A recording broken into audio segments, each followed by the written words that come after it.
সরকার থেকে একটা মেসেজ আসছে যে এই ট্রেনটা 9:15 যাওয়ার কথা ছিল, কিন্তু এই ট্রেনটা যাবে নাকি 11:30টায়। এই ট্রেন এখন পর্যন্ত আসেনি আপনার স্টেশনের লাইনে। আমি এখন আছি চট্টগ্রাম রেলওয়ে স্টেশনে। তো বিজয় এক্সপ্রেসে আমরা যাব কিশোরগঞ্জ, কিন্তু ট্রেনটা যাত্রা হচ্ছে আপনার জামালপুর পর্যন্ত।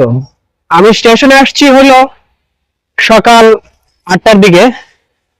তো ভাবলাম যে হয়তো ট্রেনের সময় হচ্ছে 9:15, কিন্তু কিছুক্ষণ আগে সরকার থেকে একটা মেসেজ আসছে যে এই ট্রেনটা 9:15 যাওয়ার কথা ছিল, কিন্তু এই ট্রেনটা যাবে নাকি 11:30টায়।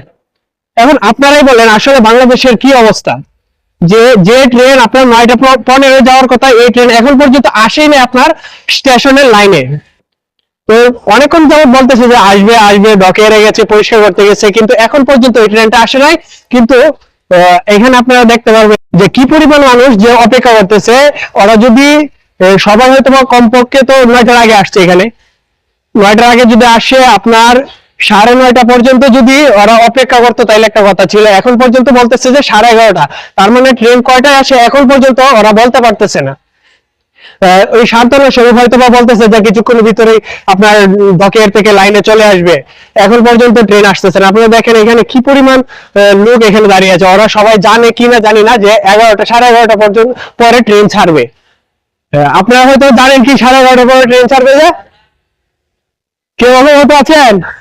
ট্রেন কিন্তু এখন আসবে না, 11:30 পরে এখান থেকে ট্রেন যাবে। তাও একটা মেসেজ দিচ্ছে যে 11:30 পর্যন্ত যাবে, এরপরে যায় কিনা সন্দেহ আছে। কি পরিমাণ মানুষ দেখেন এখানে মানে অপেক্ষা করতেছে, সবাইকে শুধু সান্ত্বনা দিয়ে রাখছে। আর আজকে তো ট্রেনের যোগাযোগ মানে চলাচলটা খুব কম, অন্যদিন ঢাকার ট্রেন তাকে এখান থেকে যায়। দেখেন কি পরিমাণ মানুষ অপেক্ষা করতেছে সবাই। ভাই ট্রেন কয়টা যাবে জানেন? ট্রেন 11:30 পরে নাকি ট্রেন যাবে।